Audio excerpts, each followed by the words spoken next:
Welcome to my YouTube channel Singh Sahab education में आप सभी का स्वागत है। बच्चों, हम पिछले वीडियो में कक्षा 10 अध्याय 1 प्रश्नावली 1.2 वास्तविक संख्याएं अध्याय का नाम है। इसमें पिछले वीडियो में हम 5 और चौथा क्वेश्चन, 5वां और 4वां क्वेश्चन यानी कि हल कर चुके थे। इस वीडियो में हम क्वेश्चन नंबर 6 मतलब प्रश्न 6 और प्रश्न 7 को हल करेंगे। तो आइए हमारे साथ में बने रहिए। सबसे पहले हम सवाल को समझते हैं कि सवाल क्या बोल रहा है। व्याख्या कीजिए कि 7 गुणित 13 प्लस के 13 और 7 गुणित 6 गुणित 5 गुणित 4 गुणित 3 गुणित 2 गुणित 1 प्लस 5 भाज्य संख्याएं क्यों हैं।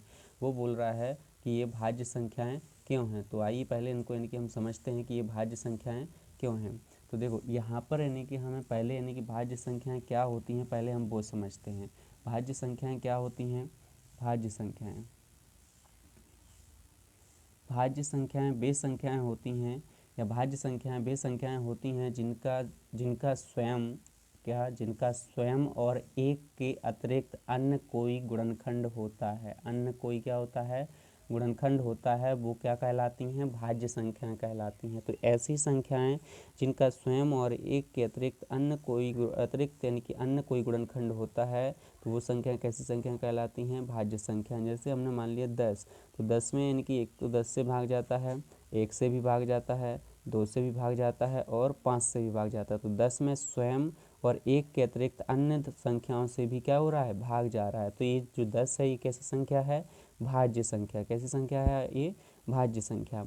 जैसे 20 है, तो 20 में यानी कि किससे, 4 से भी भाग जाता है, 5 से भी जाता है, 20 से भी जाता है, 1 से भी जाता है, 10 से भी जाता है। तो यहाँ पर 20 संख्या स्वयं और एक इसके अलावा भी अन्य संख्याओं से भाग जा रहा है ना, तो ये 20 कैसी संख्या है, भाज्य संख्या। ठीक, तो हम इसी को यानी कि जो संख्याएं स्वयं और एक के अलावा अन्य गुणनखंड उसके हैं, तो यदि अन्य कोई गुणनखंड है तो वो संख्या कैसी संख्या हो जाएंगी, भाज्य संख्याएं हो जाएंगी। चलिए, तो हम यहाँ पर करते हैं, इसको हल करते हैं।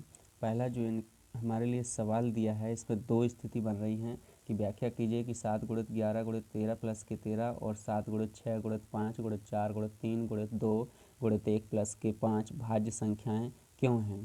तो यहाँ पर हम पहली स्थिति फर्स्ट ले लेते हैं। स्थिति फर्स्ट हमारे लिए क्या बोल रहे हैं, वो 7 गुणित 11 गुणित 13 प्लस के कितना है, 13।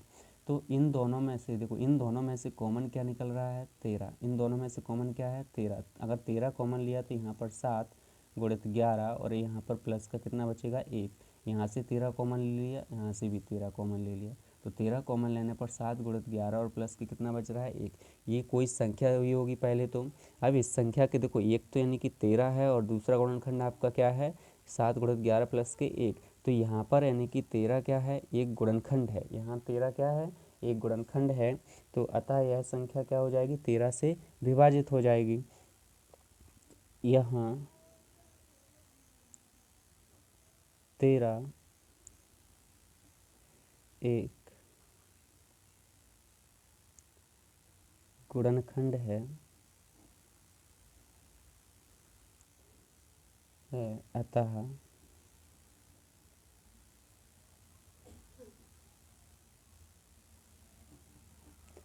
यह संख्या 13 से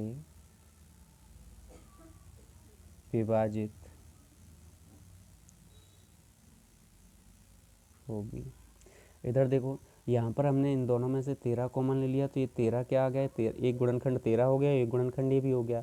तो जो एक तो स्वयं संख्या होगी और एक भी होगा, लेकिन उसके अतिरिक्त 13 भी यहाँ पर क्या है, एक गुणनखंड है। तो 13 यानी कि अगर संख्या और स्वयं के अतिरिक्त, संख्या और स्वयं और एक के अतिरिक्त अन्य कोई गुणनखंड है तो वो कैसी संख्या होती है, भाज्य संख्या। तो यहाँ पर यानी कि आपकी यानी कि 13 यहाँ पर एक गुणनखंड है, अतः यह संख्या क्या हो जाएगी, 13 से कैसी होगी, विभाजित होगी। स्वयं और एक के अतिरिक्त किससे विभाजित हो जाएगी, 13 से विभाजित हो जाएगी। अब स्थिति दूसरी देखते हैं।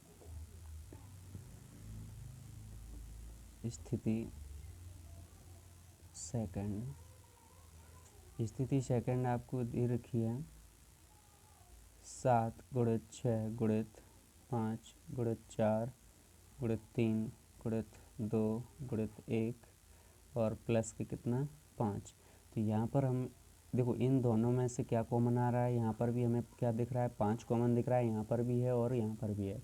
तो यहाँ पर क्या बचेगा, 7 गुणित 6 गुणित 5 गुणित 4, ओ सॉरी 5 नहीं आएगा यहाँ पर, 5 नहीं आएगा, गुणित 4 गुणित 3 गुणित 2 गुणित 1 और प्लस के यहाँ पर भी कितना 5 कॉमन आ गया, तो कितना बचेगा 1। अब यहाँ पर देखो, यहाँ पर 5 फिर से लिखे दे रहे हैं दोबारा से थोड़ा सा, यहाँ पर 7 गुणित 6 गुणित 4 गुणित 3 गुणित 2 गुणित 1 प्लस कितना 1। तो यहाँ हम देख रहे हैं कि यहाँ 5 एक गुणनखंड है, अतः यह संख्या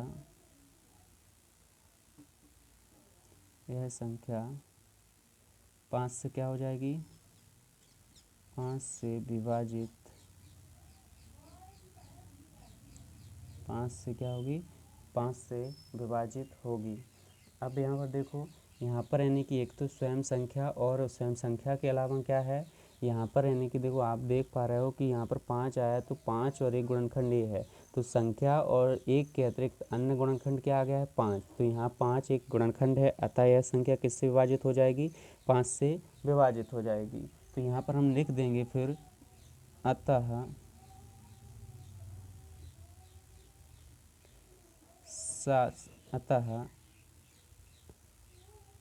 संख्या 7 गुणित 11 गुणित 13 प्लस 13 और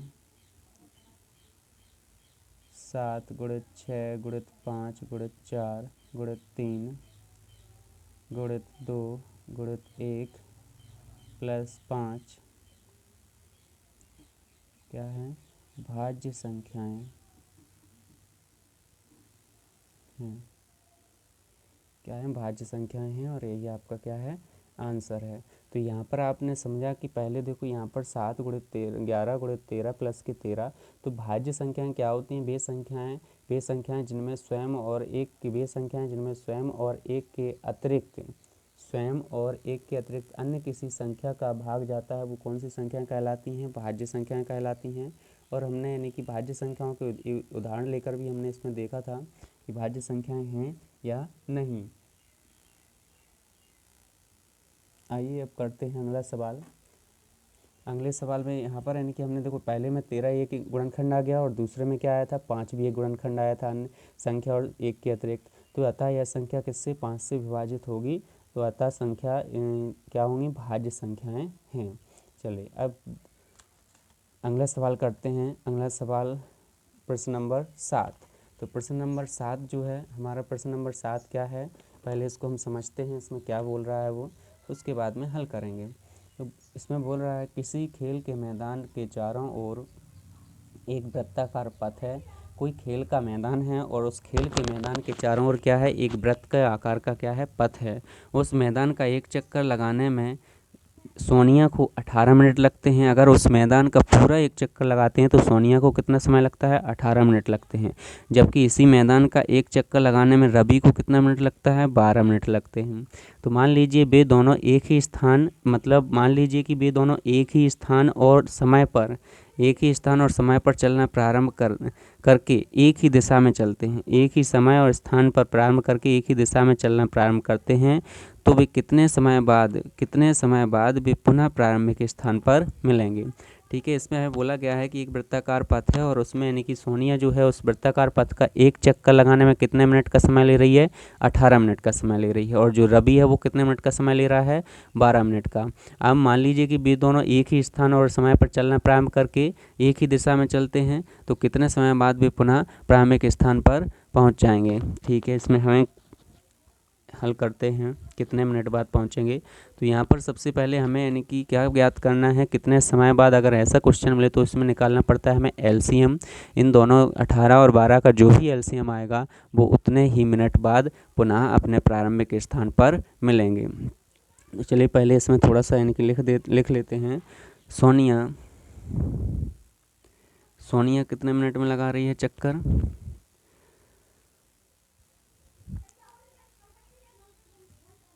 सोनिया वृत्ताकार पथ का एक चक्कर लगाने में समय लेती है बराबर कितना समय लेती है 18 मिनट। कितना समय लेती है वो 18 मिनट का समय लेती है। ठीक, तो एक चक्कर लगाने में कितने मिनट का समय ले रही है 18 मिनट का। तथा रवि कितने मिनट का समय ले रहा है, रवि वृत्ताकार पथ का एक चक्कर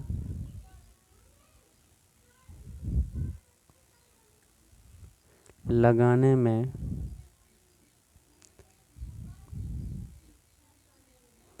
समय लेती है बराबर कितना 12 मिनट। ये कितना समय ले रही है वो, ये रवि कितना समय ले रहा है 12 मिनट समय ले रहा है। सोनिया कितना समय ले रही है 18 मिनट, और रवि यानी कि कितना समय ले रहा है 12 मिनट का समय रवि ले रहा है। अब वो बोल रहे हैं कि वे कितने समय बाद वे पुनः प्रारंभिक स्थान पर मिलेंगे। तो वे पुनः प्रारंभिक स्थान पर मिलेंगे बराबर 18 और 12 का LCM। यहाँ पर देखो, यहाँ पर भी पुनः प्रारंभिक स्थान पर मिलेंगे बराबर 18 और 12 का जो भी LCM आएगा वो उतने ही यानी कि समय बाद पुनः प्रारंभिक स्थान पर मिलेंगे। तो चलिए 18 और 12 का हम क्या निकाल लेते हैं, LCM निकाल लेते हैं। तो 18 और 12 का LCM निकालना है तो पहले यहाँ पर देखो 2 है, एक में 8 है और एक में 2 है इकाई का अंक। तो यहाँ पर यानी कि सम अंक है तो 2 से भाग चला जाएगा, 2 नम 18 और 2 छंग 12। यहाँ पर फिर से 2 से भाग जाएगा, 9 में भाग नहीं जाएगा लेकिन 6 में भाग जाएगा। तो 9 नीचे लिखा रहने 2 3 6। अब यहाँ पर 9 है, यहाँ पर 3 है, तो यहाँ पर अब किससे भाग चला जाएगा 3 से। 3 तिरका 9 और 3 एकम 3, फिर 3 से भाग दीजिए तो 3 एकम 3 और 1 का 1। यहाँ पर यानी कि जो आपने LCM निकाला है वो कितना आया है, तो LCM किस किस का 18 और 12। LCM 18 और 12 का कितना आ रहा है 2 गुणित 2 गुणित 3 गुणित 3। तो 3 तिरका 9, 9 दूनी 18, 18 दूनी कितना आ रहा है 36। कितना आ रहा है बच्चों 36 आ रहा है। तो 36 मिनट। यहाँ पर हम लिखें, हमें पता चल गया है कि कितने मिनट बाद वो पुनः प्रारंभिक स्थान पर मिलेंगे। तो यहाँ प्रारंभिक स्थान पर कितने मिनट बाद मिलेंगे 36 मिनट बाद। नहीं तो नीचे लिख देंगे अतः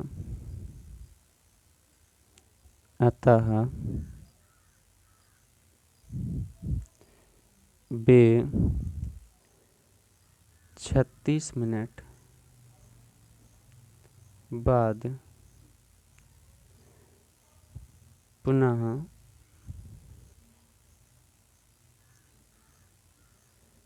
प्रारंभिक स्थान पर मिलेंगे।